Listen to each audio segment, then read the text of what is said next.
Deus está aqui nesse momento. Sua presença é real em meu viver. Entregue a sua vida e os seus problemas. Fale com Deus, Ele vai ajudar você. Oh, oh, oh. Deus te trouxe aqui para aliviar o seu sofrimento. É Ele o autor da fé, do princípio ao fim, todos seus tormentos. E ainda se vier noites traiçoeiras, se a cruz pesada for, Cristo estará contigo. O mundo pode até fazer você chorar, mas Deus te quer sorrindo. E ainda se vier noites traiçoeiras, se a cruz pesada for, Cristo estará contigo. O mundo pode até fazer você chorar, mas Deus te quer sorrindo.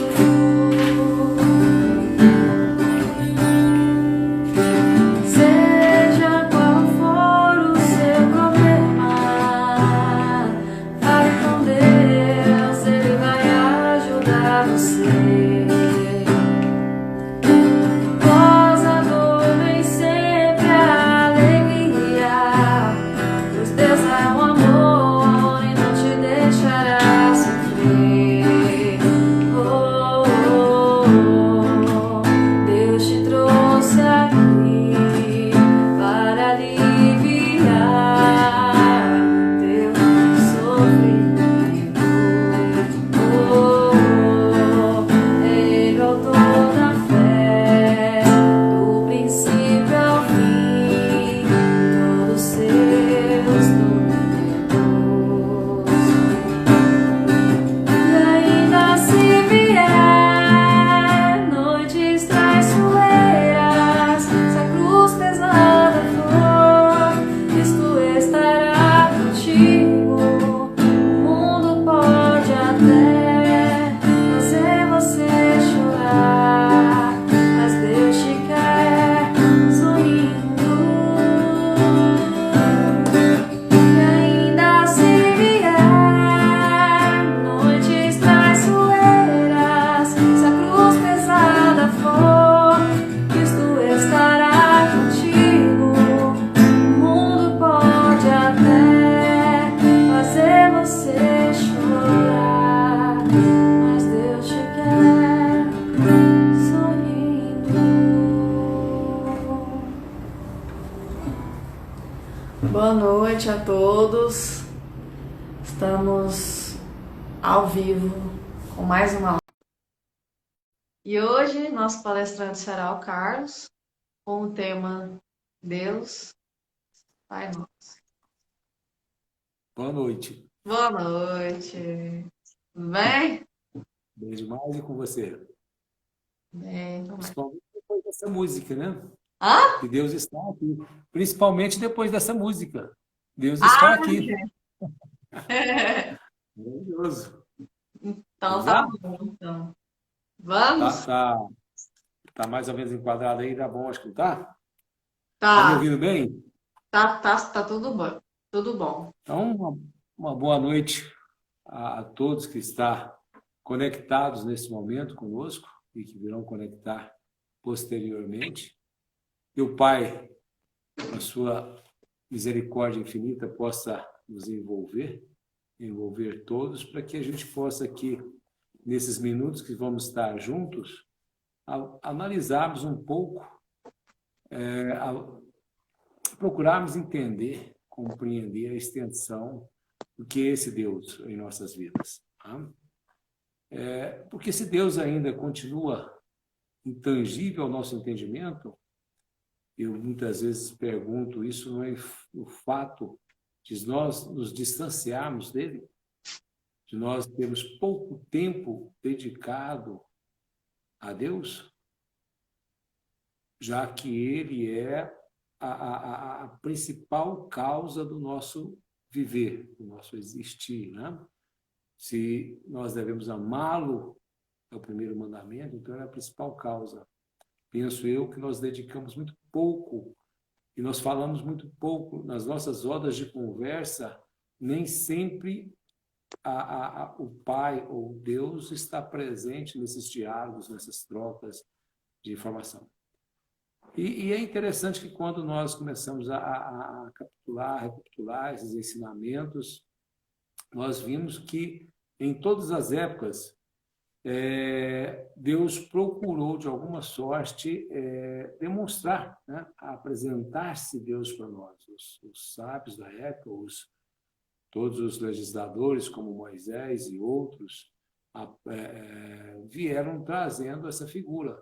Nós não vamos trazer aqui de outras religiões, porque demandaria um tempo maior, o qual nós não temos para o nosso objetivo. Então, nós vamos nos prender à ideia cristã, né, que são aquilo que está na Bíblia e as 3 revelações.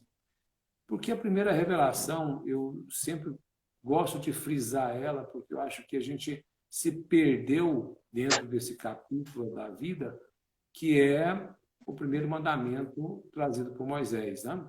Que é: eu sou o Senhor vosso Deus, que vos tirei do Egito, da casa da servidão. Aquele que tira da casa da servidão, ele nos está dando liberdade. Então, a primeira atitude, a primeira apresentação de Deus mais concreta, que é com os 10 mandamentos, ele vem nos trazendo essa ideia de liberdade. E ele diz mais: não fareis imagem talhada, nem nenhuma figura de tudo que está no céu e embaixo da terra, o que está nas águas ou sobre a terra. Não os adorareis, nem lhes renderei culto soberano. Quer dizer, Deus já desmistifica, de uma certa forma, essa figura, né? Nós tínhamos, naquela época, nós já tínhamos esse hábito de adoração, mas precisávamos de uma figura para adorar. E esse hábito não cedeu ainda. Nós não capitulamos, nós não adentramos no primeiro mandamento trazido por Moisés. Passou-se 2000 anos, né? Passou-se um dia, 2000 anos, quando Moisés trouxe os 10 mandamentos. Naquele momento, o Egito ele vinha num processo já ele que era o centro, né, toda a potência, ele já vinha se desgastando, porque o homem estava voltado já novamente ao intelectualismo, ao possuir, ao construir, esquecendo de se construir. Então, veio os 10 mandamentos. Deus, então, achou que era um momento de libertar aquele povo. E no libertar esse povo, tem essas duas significações. Uma chamada de atenção para o povo egito, para que eles pudessem se perceber a situação deles e melhorar. E, da mesma sorte, o povo hebreu. Passado 2000 anos, o desenvolvimento não foi aquilo talvez que se esperava. Aí Jesus, como ele reuniu, como traz o Emmanuel a caminho da luz, com os outros Cristos em volta da Terra, para decidir a sua vinda, né? E ele, então, encarna trazendo essa ideia de Deus, trazendo uma ideia de Pai. E todo o Evangelho, toda a construção do Cristo que ele deixou para nós, ele está falando disso.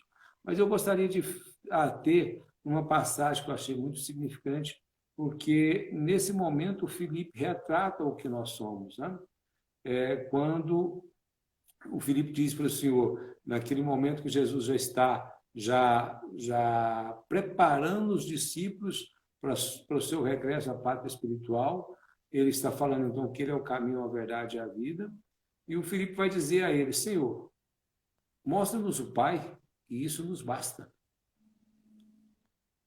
Então, nós ainda precisamos, né? Mostra-nos o Pai, isso nos basta. Se eu ver Deus, isso nos basta. Respondeu-lhe Jesus: há tanto tempo estou convosco e não me conheces, Filipe? Quem me vê, vê o Pai. Como dizes tu, mostra-nos o Pai? Não crês tu que eu estou no Pai e que o Pai está em mim? As palavras que eu vos digo, não as digo por mim mesmo. Antes é o Pai que está em mim, quem faz as obras.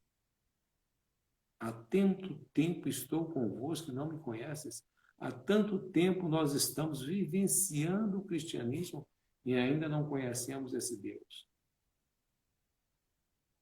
Nós desconhecemos a própria realidade do Cristo. Quem é o Cristo? Mas quem vê o Cristo, vê o Pai. É difícil para nós enxergarmos o Pai diretamente. Nós vamos entender isso um pouco mais à frente. Mas o Cristo esteve muito presente com toda a sua obra, toda a sua dinâmica junto de nós. Mas nós ainda não compreendemos, porque nós não damos o valor necessário à vida conforme é o seu Evangelho. Caminhamos mais um ano, né? São 2000 anos, aliás, desculpa, mais um dia, e viemos então com a terceira revelação, que aí o Kardec já vem trabalhar o nosso intelecto, né? A nossa inteligência, porque Jesus trabalhou o nosso sentimento, ele foi amor e a expressão do amor, mas nós ainda estamos numa fase muito intelectiva, e Kardec trabalhou essa fase intelectiva, né? Porque ele, na primeira obra dele, ele perguntou: o que é Deus? O que é Deus, afinal de contas? Jesus apresentou como Deus Pai. Mas o que é Deus? O que significa? O que representa? Onde está essa pessoa? Se é que nós podemos definir Deus como uma pessoa. Os Espíritos dizem o seguinte: Deus é a inteligência suprema, causa primária de todas as coisas. Desculpa os irmãos, mas é um tanto quanto abstrato, é intelectivo. Porque a inteligência suprema, quando nós pensamos em inteligência suprema, nós pensamos em universo, causa primária de todas as coisas, causa do universo. E o homem pode compreender a natureza íntima de Deus? Pergunta número 10. Não. Falta-lhes para tanto um sentido. Nos falta situações ainda de desenvolvimento da nossa capacidade intelectiva para compreendermos a natureza íntima de Deus. Porque compreendemos a natureza íntima de Deus, entendo eu, que é compreender o próprio cosmos, o próprio universo. E compreendermos o próprio universo é também compreendermos a nossa própria natureza, a nossa natureza individual. Porque quando nós pensamos em nós pensamos em corpo físico e queremos compreender e criamos essa imagem de um Deus barbudo sentado no trono e dirigindo o mundo. E não é desse Deus que Moisés trouxe, não é esse Deus que Jesus falou, e não é esse Deus que Kardec está trazendo para nós com o Espírito da Verdade. É um Deus onde ele vai dizer que Kardec questiona: quando nós dizemos que Deus é eterno, é infinito, é imutável, é imaterial, ele é único, ele é todo-poderoso, ele é soberanamente justo e bom. Não temos uma ideia completa de seus atributos, então nós podemos conhecer Deus pelos seus atributos, por tudo aquilo que ele representa, por tudo aquilo que ele é diante do cosmos. E os Espíritos respondem que, do nosso ponto de vista, sim, porque nós acreditamos abranger tudo. Mas eles recomendam: mas ficai sabendo que há coisas acima da nossa inteligência, do homem mais inteligente, e para os quais a vossa linguagem, limitada às vossas ideias, às vossas sensações, não dispõe de expressões. Então, quando nós pensamos em Deus, quando nós adentramos a vida espiritual através das obras de André Luiz, de Emmanuel, de outros autores que nos trouxe as próprias obras de Kardec, quando ele traz no céu e no inferno, os relatos de alguns espíritos, nós não conseguimos compreender a extensão do que essa vida universal, do que esse cosmos.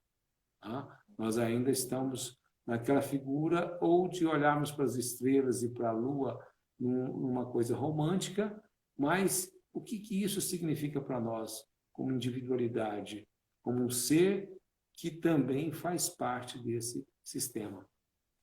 É por isso que, na medida que nós vamos crescendo, na medida que nós vamos desenvolvendo, né? Kardec faz uma nova pergunta para os espíritos, a pergunta 18. O homem penetrará um dia os mistérios das coisas que lhe são ocultas? Quer dizer, há alguma coisa oculta a nós? Naquele momento acreditava, porque se pregava que as coisas estavam ocultas. As coisas eram só para alguns iniciados. Mas não. Toda a verdade sempre foi para todos. Nós é que caminhamos pouco em sua direção. E os Espíritos respondem, o véu se ergue na medida em que ele se depura. Na medida que nós nos depuramos, na medida que nós aumentamos a nossa capacidade intelectiva, de raciocínio, de percepção, na medida que nós deixamos de lado um pouco as deduções materialistas para buscarmos as deduções espiritualistas, as deduções místicas, aí nós vamos começando a compreender a extensão do que é esse Pai. Como é que isso funciona? Aonde que isso está inserido e como é que nós estamos vivenciando essa expressão? Eu recordo aqui, nesse momento, uma história que eu já até contei, para não ficar maçante, mas eu vou contar novamente. Tinha um colar de pérolas, onde as pérolas se disputavam, a que brilha mais, a que brilha menos, aquela briga, aquela disputa, até que uma se vê naquela discussão, aquela coisa sem fim, ela resolveu se recolher para dentro dela mesma. E na medida que ela foi se recolhendo, foi calando e foi recolhendo para si, ela percebeu que havia um cordão. Aquele cordão que ligava umas às outras, tá? Aquele cordão que formava o colar de pérolas. Assim somos nós, na medida que nós vamos mergulhando, nós vamos percebendo que há um cordão que liga cada um de nós, que liga, e aí a gente buscando esse lado mais intelectivo é que a gente percebe. Hoje nós estamos vivendo um momento diferenciado. Até poucos dias nós estávamos num grupo, na casa de Fabiano de Cristo, nesse trabalho de palestra. Mas estamos no final de uma década, final de um dia, tá? Da mesma forma que houve um final de um dia com Moisés, um final de um dia com Cristo, nós estamos no final de mais um dia, aonde nós precisamos de brilhar a nossa luz. Tá? Faça-se a luz, e a luz foi feita. Pergunta, como criou Deus o universo? Para se servir de uma expressão corrente por sua vontade. Tá? Nada exprime melhor essa vontade toda poderosa do que essas belas palavras da Gênesis. Deus disse, faça-se a luz, e a luz se fez. Será que ela se fez num dia? Ela se fez num dia, sim. Mas como esse dia que nós estamos vivenciando há 2000 anos, que é um dia dentro da eternidade. E a luz, ela vem sendo construída. Hoje nós estamos com o avanço da tecnologia, nós podemos estar participando até às vezes com um número maior de irmãos, comungando esse pensamento, e eu espero aqui poder auxiliar, trazer alguma luz ou trazer alguma reflexão para que todos nós possamos estar contribuindo, porque da mesma forma que nós estamos usando um aparelho e nós temos certeza que vocês estão nos escutando, nós podemos ter certeza também, como até a própria música diz, né? E Deus está aqui, e Ele nos quer nos ver sorrindo. Como é que nós vamos fazer isso? Como é que nós vamos conviver com todos? Nós estamos convivendo. Além das radiações do nosso aparelho, que está transmitindo a imagem, o som, as radiações dos nossos pensamentos. Eu talvez não consiga transmitir o estado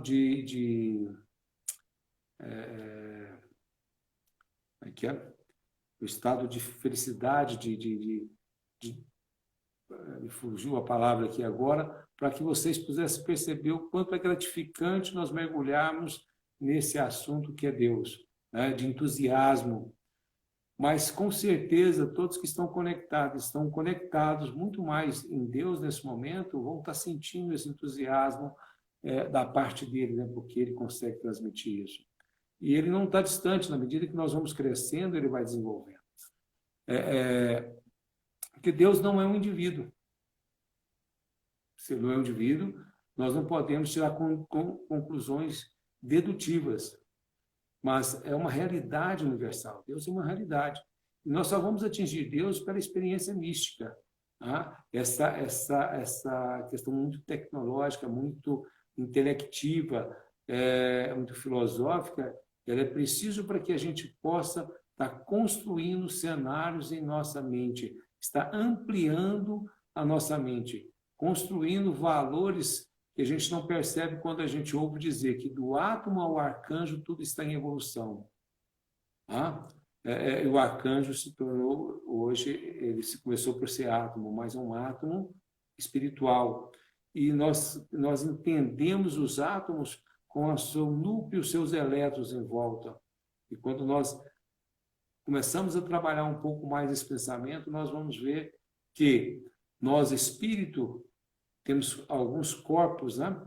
Não só o corpo físico, mas o perispírito, que ele é subdividido em outros corpos, o corpo mental. Esse corpo mental, ele é uma dinâmica que está envolvendo o espírito e o espírito, através dele, comunicando e se integrando com todo o universo. Se ligando a todo o universo. Daí nós vamos entender por que Jesus está conosco agora, mas ele não só está conosco, ele está com todos os habitantes do planeta Terra. Como é que ele cria essa energia? Como é que ele tem essa sinergia? E se quiseres, pode fazer o que eu faço e até mais. Ele nos afirmou isso. Então, nós começamos a compreender também a nossa natureza. Porque para compreendermos a natureza de Deus, para compreendermos Deus, nós precisamos de buscar compreendermos um pouco o que somos. Como vivenciar esse Deus. E tanto Paulo como Holden diz que o início de uma comunhão com Deus é indivisivelmente doloroso, tremendamente difícil, porque é uma porta estreita, é um caminho apertado, é uma morte. Se o grão de trigo não morrer, nós não teremos o pão, nós não teremos outros frutos. Isso asseverou Jesus. E Paulo diz que pelo regozijo que tem em Cristo, Jesus, ele protesta, que ele morre todos os dias. Ele se regozija em Jesus e ele morre todos os dias. A necessidade que ele diminua para que o Cristo cresça. Não a figura pessoal, mas o Evangelho, a vivência crística, a atuação cristã, que é a atuação do amor, a nos envolver e a envolver a todas aquelas pessoas, a todas aquelas indivíduos que estão em nossa volta. E quem são essas pessoas? A cada momento nós estamos num lugar, a cada momento são pessoas diferentes, mas nós precisamos de estar envolvendo. Então, esse é um parto dolorido, é uma morte, e nós morremos. A própria encarnação, reencarnação, é um ato de morrer, renascer, morrer e renascer. Mas a cada dia, nós biologicamente, o nosso corpo se envelhece, ninguém consegue parar isso aí. É uma lei natural, porque a cada dia é uma morte e que nós estamos crescendo. A cada dia, particularmente, eu me sinto um pouco maior. Mas a cada dia o meu corpo envelhece. Então, há uma porta estreita a se adentrar, mas podemos ter a certeza, Deus nos quer sorrindo, Ele nos quer feliz. Na medida que nós adentramos essa porta estreita, o universo se torna o nosso lar. Ele é muito mais amplo, muito mais dinâmico, né? Porque aí nós precisamos de entender essa lei cristã, né? Essa fala de Jesus. E quando ele vem falar, eu não vim trazer a paz, mas a espada, eu vim dividir. Quer dizer, Paulo, ele veio com a grande oportunidade de unir Estevão e Abigail, que eram dois irmãos separados pelas circunstâncias do orgulho e da rebeldia dos seus pais. E Paulo, da mesma sorte, falhou e Abigail cresceu.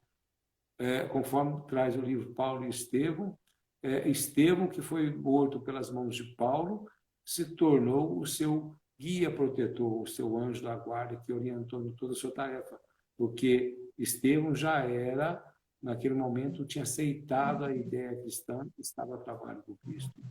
Então, vejamos aí a dificuldade que é você deixar uma vivência para seguir um outro caminho. Nós vemos isso historicamente com Paulo e vamos ver isso também com Emmanuel, que é a história de Públio Lentulus, né? E os espíritos como Abigail e como Alcione, que aceitaram o Cristo, elas desenvolveram, elas hoje estão em patamares um pouco mais adiantados. E assim é uma expressão nossa, na medida que nós entendemos. E o Cristo, ele nos trouxe no Sermão da Montanha a oração do Pai Nosso, porque por isso que eu trouxe aí o Deus, o Pai Nosso. E o Pai Nosso que estás nos céus. Onde mesmo ele está? Ele está nos céus, mas onde é o céu? Hoje nós compreendemos que o céu é todo esse espaço sideral, é todo o universo, então ele está em tudo. Mas olhando ainda mais, investigando esse céu, eu entendi que céu é o centro energético universal. É a centelha divina, nós somos uma centelha divina, é o centro energético. E onde que é o centro? E os estudiosos vão dizer que o centro é aonde Deus está. Se ele está na periferia, ali é o centro, porque tudo está em sua volta. Ou ele está em tudo. Da mesma forma, então, nós somos o centro com esse pensamento. Porque Deus está dentro de nós. Nós somos uma centelha. O céu, naturalmente, não é um lugar, mas sim um estado de consciência. A sapiência de Deus é o céu. É o caminho para esse céu. É um estado de consciência o nosso céu. É percebermos que Deus está em nós. Pai nosso que estás no céu, Pai nosso que estás conosco. Santificado seja o teu nome, porque santos somos todos nós, que somos suas centelhas, somos seus filhos.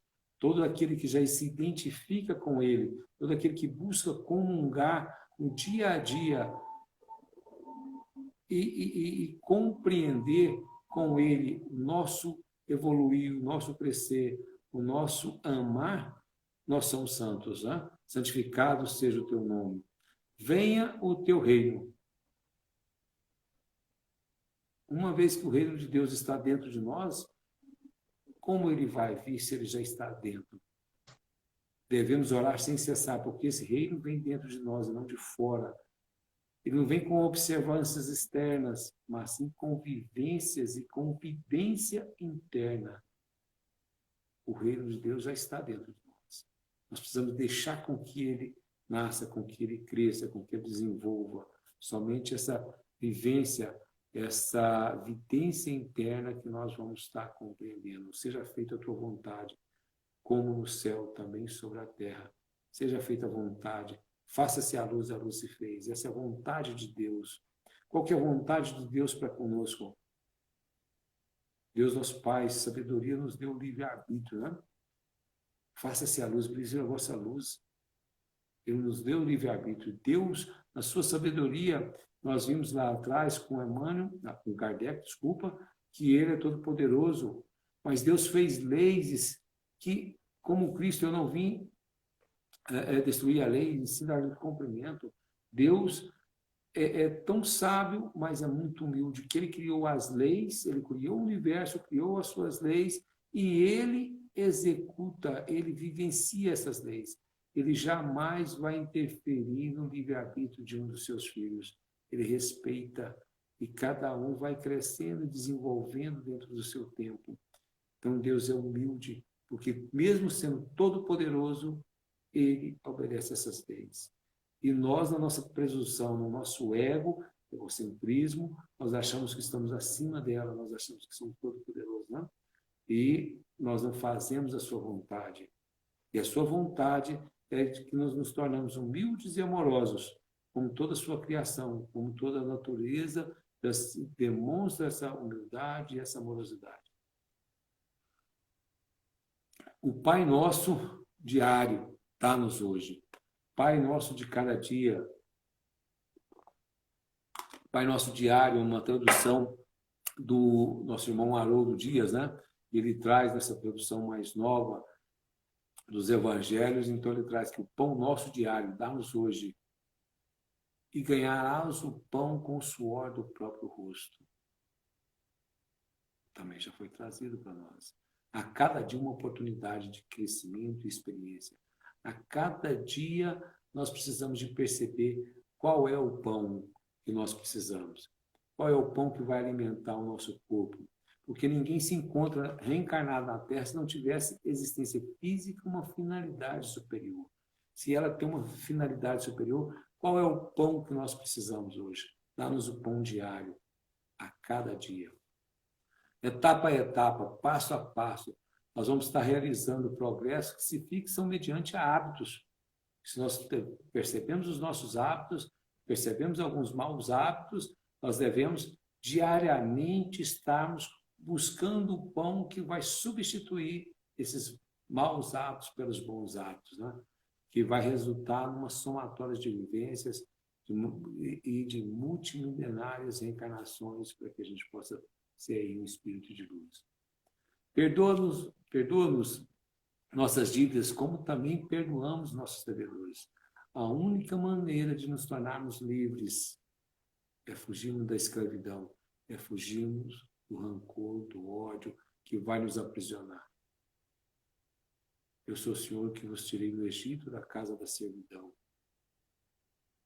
Se nós continuarmos sendo servos da matéria, sendo servos dos nossos rancores, dos nossos ódios, nós vamos continuar. E como é que Deus nos vai perdoar? Porque Deus nos perdoa. Ele não é ofendido, Ele nos compreende, Ele nos ama, Ele nos quer sorrindo, Ele está aqui e Ele nos trouxe aqui nesse momento para que a gente pudesse comungar com a sua ideia. Mas nós precisamos de entender o perdão, nós precisamos de perdoar, nós precisamos de nos libertarmos de tudo aquilo que nos causa entraves ao nosso progresso, mas não o progresso material, mas o nosso progresso espiritual. Não nos introduza em tentação, não nos deixais cair em tentação, não nos introduza em tentação, mas no livre do mal, porque nós somos homens comuns, já somos vítimas da nossa inconsciência, nós estamos, nosso sentido e o nosso intelecto vive à mercê de fatores físicos e mentais, por onde passam incessantemente inumeráveis transeúnticos físicos mentais, sentimentos e pensamentos sem controle, sem passaporte, entrando e saindo, armando celeumas, desordem, conforme lhes aprouve. Nós já vivemos em tentação. Nós já estamos introduzidos com a nossa libertinagem. Nós aqui precisamos de sair. Nós aqui precisamos rogar ao Pai, sim, que nos livre do mal. Mas nós precisamos vigiar a nossa casa mental para que ela deixe de ser uma praça pública, mas para que ela seja um repositório de luz e de amor. A aquisição da consciência vai facultar a independência de cada um, essa consciência do que nós somos e o que nós temos que ser. Tá? Aí nós precisaríamos de conviver mais com Cristo. Conviver mais com Cristo é falarmos mais do seu Evangelho. Eu e o Pai somos um. Amanhã, para nós estarmos com Ele. Nós temos que ter essa consciência que amanhã nós precisamos de falar com Ele. Eu e o Pai somos um. Mas nós precisamos de alcançar essa independência. Ao mesmo tempo, uma vivência harmônica na comunidade em que se encontra. Nós precisamos de viver mais harmonicamente. Nós nos encontramos nessa comunidade para a nossa evolução. E essa comunidade, ela se faz com todas aquelas pessoas que hoje nós comungamos com ela, daqui talvez alguns anos, aquelas pessoas que nós vamos comungar a vida inteira, mas todas elas estão, e nós estamos também colaborando com elas para a nossa evolução. Ensejando aí a fraternidade legítima, porque só através dela, no intercâmbio de sentimentos e de realizações, é possível alcançar a união desculpa, com o pensamento cósmico. É só nesse intercâmbio que é isso que nós estamos buscando fazer com essa live. Buscando esse intercâmbio, já que eu, como um goiano nato, sofro nesse momento, porque nós temos aquela mania de pegar, de abraçar, de sentir. O goiano diz que tem olhos na mão, ele tem tudo que ele vê, ele tem que pegar, mas nós temos que aprender uma nova modalidade de percebermos uns aos outros, de sentirmos uns aos outros, de confraternizarmos uns com os outros, mesmo em distância, porque isso é possível, isso é que vai nos levar à comunhão com o nosso pensamento cósmico. Porque o que torna a alma receptiva para a revelação de Deus? O que torna a nossa alma receptiva a essa revelação? A fé. Ou mais especificamente a fé que quer dizer, não uma fé puramente teórica, mas a fé à vida. Uma fé estática, ela não nos leva a Deus, mas uma fé prática, uma fé dinâmica, uma fé vivida, uma fé não apenas crida, mas uma fé vivenciada no nosso dia a dia, no nosso caminhar constante. O fim único de todas as nossas atividades consiste em preparar o caminho, remover obstáculos, e é isso que nós estamos aqui buscando. Não sei se eu pude contribuir nessa remoção de obstáculos, mas nós precisamos de desobstruir o trânsito e criar dentro da nossa alma uma atmosfera, um ambiente, um clima tal que torne possível e fácil o advento do reino de Deus. E Jesus, na sua misericórdia infinita, nós que precisamos desse momento e temos uma fé de colocarmos um copo de água, um jarro de água, para que nós possamos pedir a Jesus, nesse momento de fé, nesse momento de comunhão com Ele e comunhão com o Pai, rogando a Ele que Ele possa descer até essa água o remédio para o nosso corpo. Nós que nesse momento passamos por algumas tribulações, precisamos desse remédio para equilibrar o nosso todo o corpo físico e perispiritual. E no passe, nós possamos fechar os nossos olhos, buscarmos a figura excelsa do Mestre, envolvendo e compreendendo, deixando de ser Felipe, para buscarmos a perceber a presença de Deus. E sentirmos que nesse momento nós possamos estar sentindo uma radiação que possa envolver o nosso eu, fortalecendo, despertando as luzes interiores, percebendo essa comunhão com o Pai e essa fraternidade que deve envolver todos os nossos irmãos. Muito obrigado e com muita paz a todos. Que assim seja.